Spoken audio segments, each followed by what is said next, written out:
Okay, today I'm going to be doing the first of many benchmarks, and I'm very happy to do this first benchmark.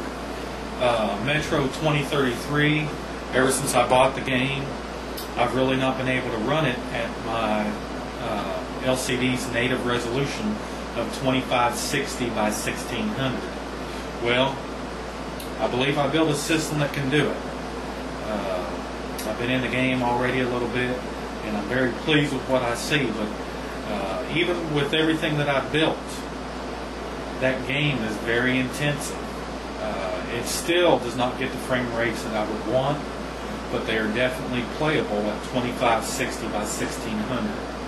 And that's, of course, with everything maxed out. So let's do a quick overview of what I got everything set up at. Okay, I have my two X5680s at 4.5 gigahertz, as you can see right there. Now, one thing I want you to note is I will be using fraps during this benchmark, and so if you look right there, I have 6 cores and 6 threads. So I have hyper-threading enabled or disabled. So that means I will have 12 cores. I will not have 24 threads. I'll only have 12 threads.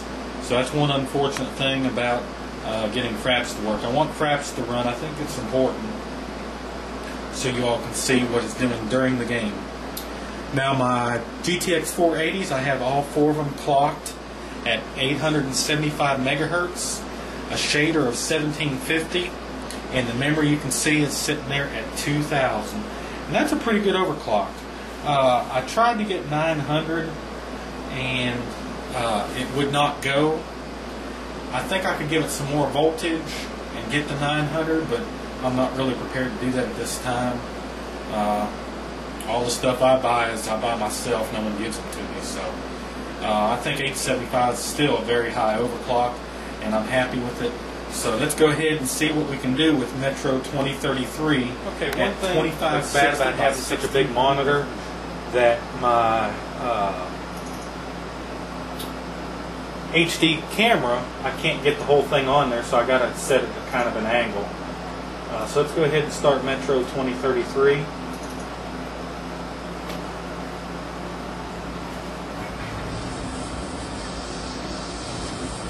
Okay, you can see fraps there running in the corner.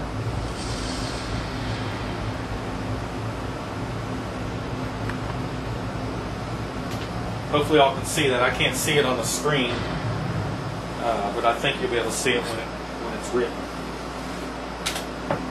Okay. We're in the menu, and if you look up there, it's showing 19 frames per second. It's still sluggish in the menu, even with all the thousands of dollars of hardware I have. It still seems sluggish. So let's go to the options, and we'll go right to the video options.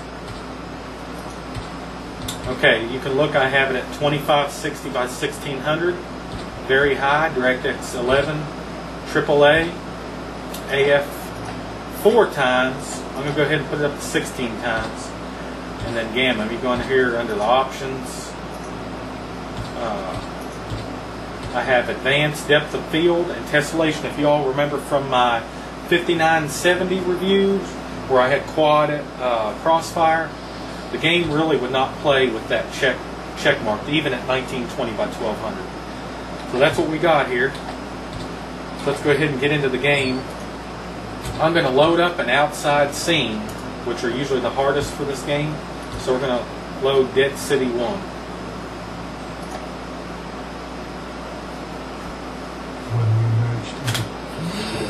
Okay.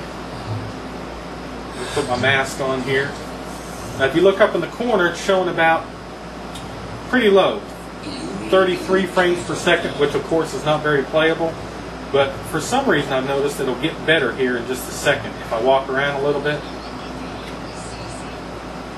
Let me see if I can swap a mask out first. So it's hovering around 70 frames per second. Let's go ahead and just get a few things. Let me walk around inside here a little bit. So it's about 60. 60 is definitely playable, but it's not ideal. But with my previous setups, I could not play the game at 2560 by 1600. I just couldn't play it. It wasn't fun at all. I'd get a headache. See, I'm at 85, 86.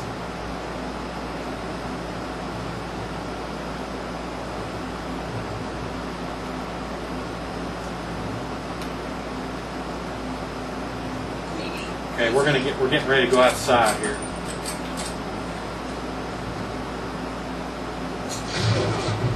We've got to reach the station, which we used to get to Christ Station. Then we go see the place. And hopefully it's not too loud, but I left my air conditioning running in the background because with that, this room just becomes a sauna.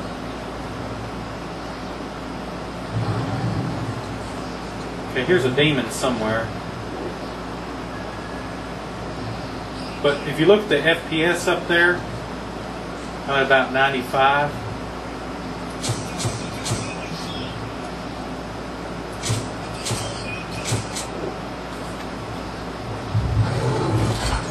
Ouch.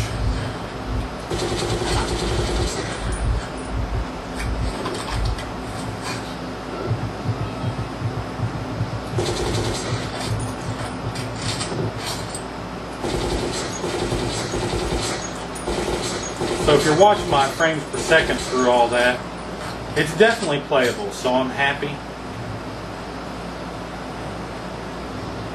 But it certainly does use a lot of power in order to run at this level.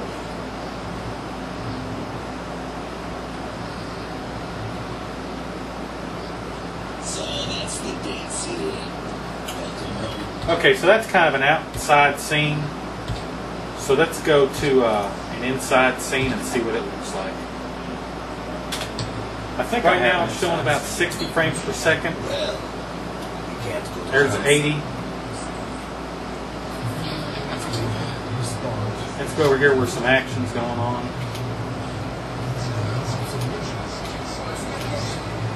Doesn't seem like there's much difference whether my light's on or not. Maybe a little bit depending on the situation.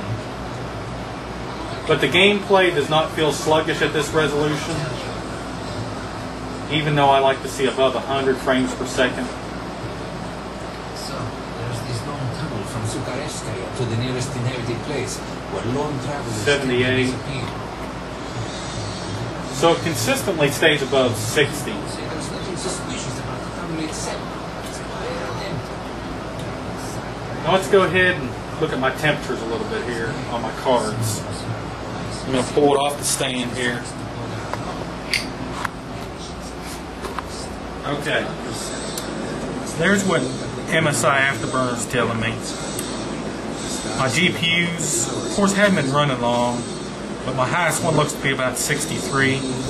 And I haven't been doing YouTube videos long, but I know I'm going to get someone that says, oh, those are just too hot. What they need to realize is I'm at 875 megahertz, 2000 on the memory, and I have voltage increased on each of the GPUs. And I am cooling a whole hell of a lot of stuff. 2 CPUs clocked at 4.5 gigahertz and 4 GTX480s. So I think 63 degrees Celsius is not bad at all. So that was the gameplay video of 2033. Again, I'm very pleased that I can actually play Metro 2033 at 2560 by 1600. And I can't imagine anyone out there is playing that game at 2560 by 1600 without having a similar setup to what I have. So if any of you all are playing at that resolution with a lesser setup, let me know. I'd like to hear about it. And also, I'd like people to comment on the temperatures that I'm putting on my GPUs. I think they're just fine, but I'm sure there's some people that think maybe they're too high. Thank you for watching, and please subscribe.